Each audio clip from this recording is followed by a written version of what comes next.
This is Democracy Now!, democracynow.org, the War and Peace Report. I'm Amy Goodman. The problem with plastic, how we can save ourselves and our planet before it's too late. That's the title of a new book by Judith Enck, former regional administrator for the Environmental Protection Agency, now president of Beyond Plastics, joining us to talk about pollution in the environment, our bodies as well, and moving beyond plastics. Her book's release comes as the United Nations efforts to negotiate a legally binding global treaty on plastic pollution have slowed, and plastics were low on the agenda at the COP30 UN Climate Summit in Brazil. Next week, the 7th session of the UN Environment Assembly is set to begin in Nairobi, Kenya, with the theme Advancing Sustainable Solutions for a Resilient Planet. Judith Enck, welcome back to Democracy Now! It's great to have you with us. So the title is The Problem with Plastic. Explain what it is. So many problems. It should have been plural. Plastics is a climate change issue because it's made from fossil fuels and 16,000 different chemicals. It's a health issue because plastics, little pieces of microplastics have been found in many parts of our bodies. This is an environmental justice issue because plastics are produced in primarily low-income communities of color, places like Cancer Alley in Louisiana. It's also a consumer deception issue because the industry has been telling us we can recycle plastic, which is not true. And finally, the issue that really drew me to this is we're turning our ocean into a watery landfill with so much plastic getting into the ocean. It's about 2 giant garbage trucks every minute is dumped into the ocean. And, you know, the ocean is 71% of the world's surface and a major protein source for many of us around the world. So what happens then to the plastic dumped in the ocean? It gets exposed to sunlight, then the wave action is almost like a paper cutter. So one plastic water bottle, for instance, becomes hundreds or thousands of little pieces of microplastic, which are eaten by fish, marine life, and it is really an ocean emergency. Chemicals found in plastics have been associated with cancer, nervous system damage, hormone disruption, fertility issues. Explain the issues. 16,000 different chemicals are used to make plastic, including PFAS chemicals, the forever chemicals. And every plastic product has a different chemical combination. So it's hard to say precisely this plastic food wrapper, for instance, is linked to this health outcome.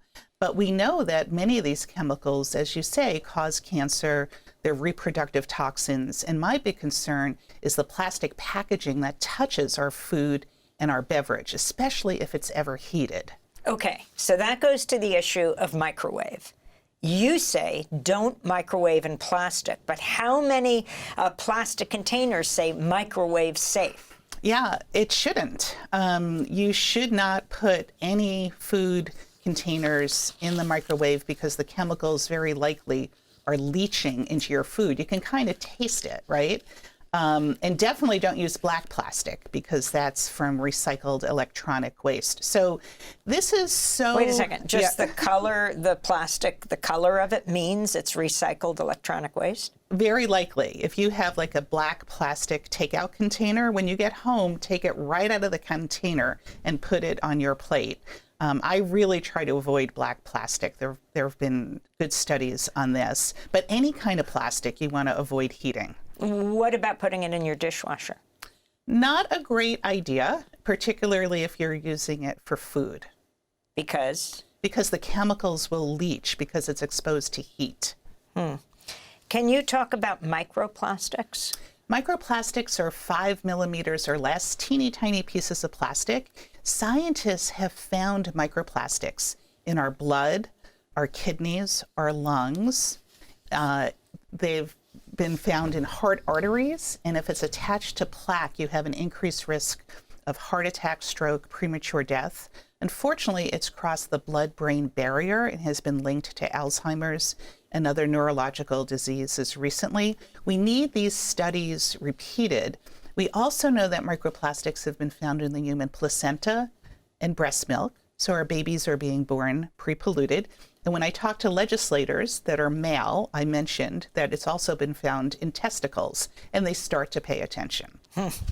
we just came from the UN Climate Summit, the climate summit in the Amazon in Brazil.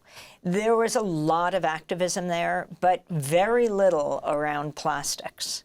Yeah, plastics traditionally were made from chemicals and oil, now from chemicals and a waste product of fracking, ethane.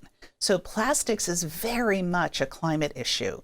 We did a report looking at production, use, and disposal of plastics. The greenhouse gas emissions are the equivalent of about 116 coal-fired power plants.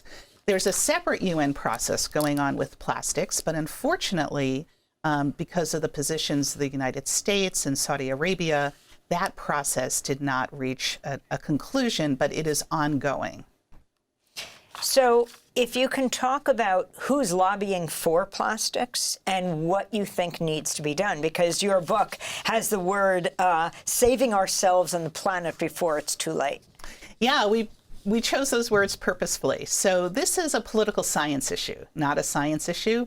So we're up against Exxon, Shell, Amazon, Dow Chemical, the American Chemistry Council. You show up even at a city council meeting, and these guys from Washington come flying in with their expensive suits saying why we shouldn't, for instance, ban plastic bags. In Albany, we're working on a comprehensive packaging reduction law. We were outnumbered by corporate lobbyists 4-1. It still came very close to passing a packaging reduction bill. So when you're working on plastics, you're going up against the chemical, fossil fuel, plastics industry, and consumer brands. But progress is being made all across the country. People are paying attention to the issue. And I want to emphasize that about half of all plastics have been manufactured worldwide in the last 18 years. So this is relatively new. I actually remember 18 years ago. So I am hopeful that if people work not just to reduce plastic in their own lives, but get into the political arena, work on new laws, new regulations to reduce plastic, it's in our own self-interest. This is not an ideological issue. In fact, when there's polling on plastic, there's bipartisan support to reduce plastic production. We just need to get more people in the arena saying, we don't want babies, for instance, born with microplastics while they're in the placenta and then consuming breast milk. Judith Enck, you were a regional administrator of the EPA. Talk about Trump's attacks on the EPA and regulations. ProPublica has a new piece out today. Under former chemical industry insiders, Trump EPA nearly doubles the amount of formaldehyde considered safe to inhale. This is the worst EPA has ever been. They're no longer protecting the environment.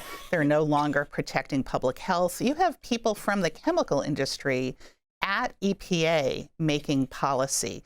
Lee Zeldin, the head of the EPA, is the worst EPA administrator in the history of the agency. It's going to take decades to rebuild.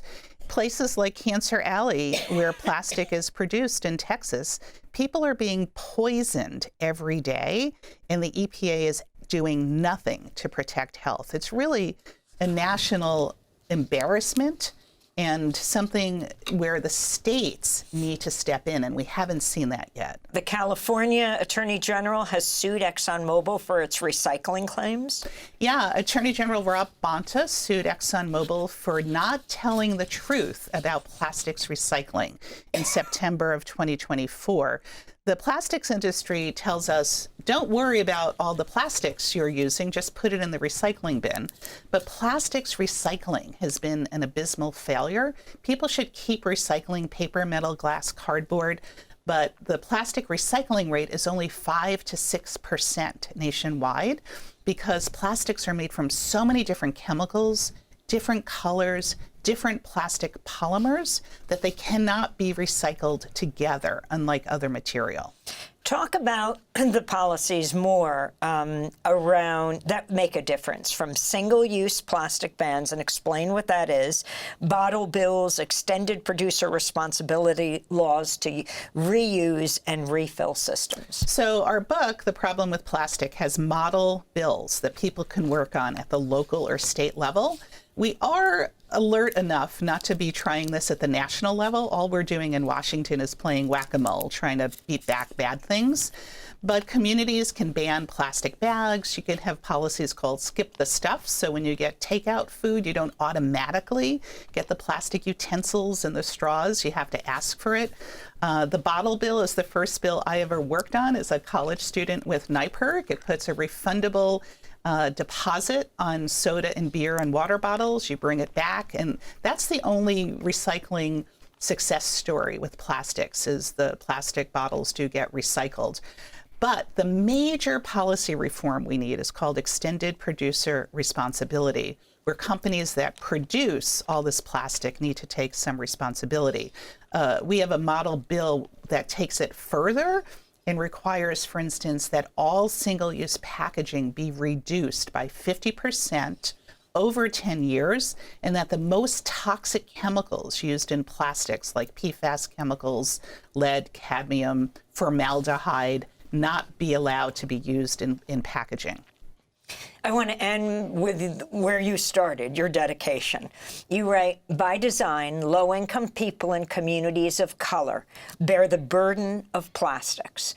The destructive web of plastics gathers in their neighborhoods, rivers, air, and bodies. We dedicate this book to those living in the shadow of plastics facilities in Louisiana, Texas, Appalachia, and elsewhere, in the sincere belief that they should live in a world beyond plastics, and that such a world is within our reach. Final 20 seconds. Thank you, Amy. I mean, the environmental justice issues are quite severe. People are getting sick living near these plastic production facilities. Johns Hopkins did a study saying the cancer rate in Cancer Alley is 7 times the national average. So even if you don't live in those communities, by reducing plastic and getting laws to reduce plastic, we're helping our sisters and brothers in Cancer Alley in Texas and Appalachia.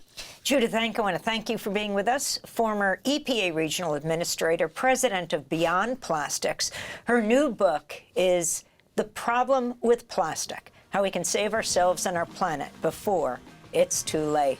And that does it for our show. I'm Amy Goodman. This is another edition of Democracy Now! Thanks for watching Democracy Now! On YouTube. Subscribe to the channel and turn on notifications to make sure you never miss a video. And for more of our audience-supported journalism, go to democracynow.org, where you can download our news app, sign up for our newsletter, subscribe to the daily podcast, and so much more.